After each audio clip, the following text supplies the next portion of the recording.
नमस्कार मंडळी, स्वागत आहे तुमचं आपल्या या आयुष्यमय चॅनलवर।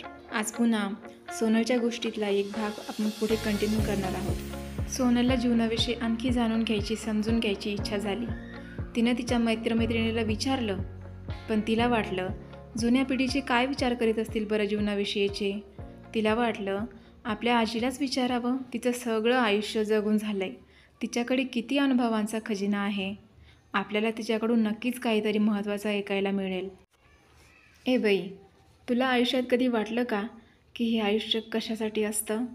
आपण का जन्माला येतो किंवा आपला जन्म कशासाठी झाला आहे, असले प्रश्न तुला पडले का गं कधी? बाईला तर पहिले काही समजलंच नाही। बाई म्हणाली, म्हणजे काय म्हणते तू? मला काही कळेना बाई। मग सोनल म्हणाली, अगं थांब, तुला अजून सविस्तर सांगते। हे बघ, मला वाटतं आपण जन्माला येतो, लहानाचे मोठे होतो, काम करतो, पैसे कमावतो, ते काही जपण्यात, काही खर्च करण्यात घालतो। असंच दिवसामागून दिवस येतो, संपून जातो। मग मला वाटतं काय अर्थ आहे या जगण्याला? मग मला कळत नाही नेमकं जीवन असतं कशासाठी। हे सगळं करण्यासाठी असेल तर मला ते निरर्थक वाटतं, पण दुसरं कशासाठी असेल बरं? असा विचार केल्यावर उत्तर काहीच मिळत नाही। मग डोकं चक्रावतं आणि नको नको ते विचार करायला लागतं। मला वाटलं आता तू तर तुझं जवळपास सगळं आयुष्य जगली आहे, मग तुलाही कधीतरी असा प्रश्न पडलाच असावा असं मला वाटलं। तुझ्याकडे खूप उपदेश असतील मला सांगायला असं वाटलं। एवढे देवादेवातलं ऐकते, कीर्तन ऐकते, त्यातलं काही ज्ञान माझ्या कानावर घालशील असं वाटलं। मग कुठे आजी म्हणाली, हां, देवांचं खूप ऐकलेलं आहे, पोथीत पुराणात लय ऐकलेलं आहे, पण ते मला सांगितलं जाईना, नीट आठवना बी नाही। मग सोनल म्हणाली, बरं जाऊ दे, नाही आठवत तर राहू दे, पण तुझ्या मनानं सांग, तुला काय वाटतं या जीवनाविषयी ते?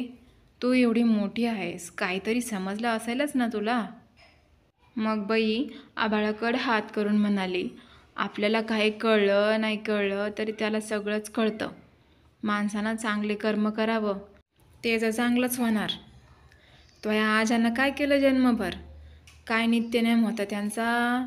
रोज रामाच्या पारात उठून आंघोळ करून मारुतीला पाणी घालीत होते, दिवसभर मुखामध्ये देवाचं नाव घेत होते, ढोरं वळताना अभंग गात होते। असंच करण्यात त्यांचं सगळं आयुष्य गेलं। पण आज त्यांच्या पोरा इतके गुणवान पोरं कुणाचेच नाहीत। माणसाला सद्बुद्धी असावं, बाकी काही नसलं तरी चालतं। आज बंद्या भावकीत माझ्या घरा इतकं घर कुणाचंच वर नाही। मग पोरं चांगल्या लोकांच्या संगतीत, हे संतांच्या संगतीत उठणं बसणं, हे नातीनं चांगले घरं भेटले, त्यांचं भलं झालं, नातू चांगल्या कामाधंद्यात भरभराट करू राहिले, मला काहीच कमी नाही, माझं सगळं चांगलं आहे, देवानारायणाचा ह्योच आशीर्वाद आहे, मी हे सगळं पाहून समाधानी होते।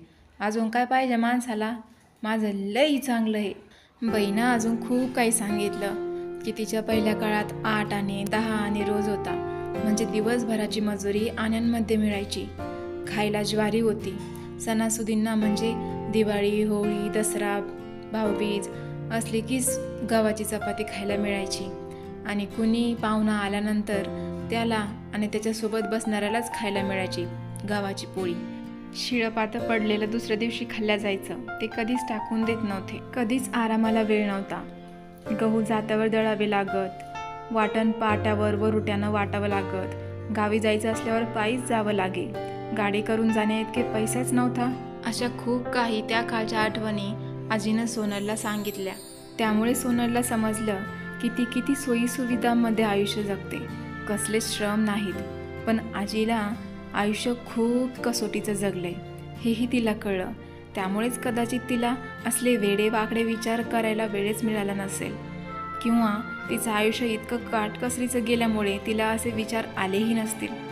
पण आयुष्याच्या शेवटी ती समाधानी आहे। शेवटी आपण आपल्या आयुष्यात जे काही करतो ते शेवटी समाधानासाठीच ना, तेच तर तिच्याकडे होतं, ती समाधानी होती।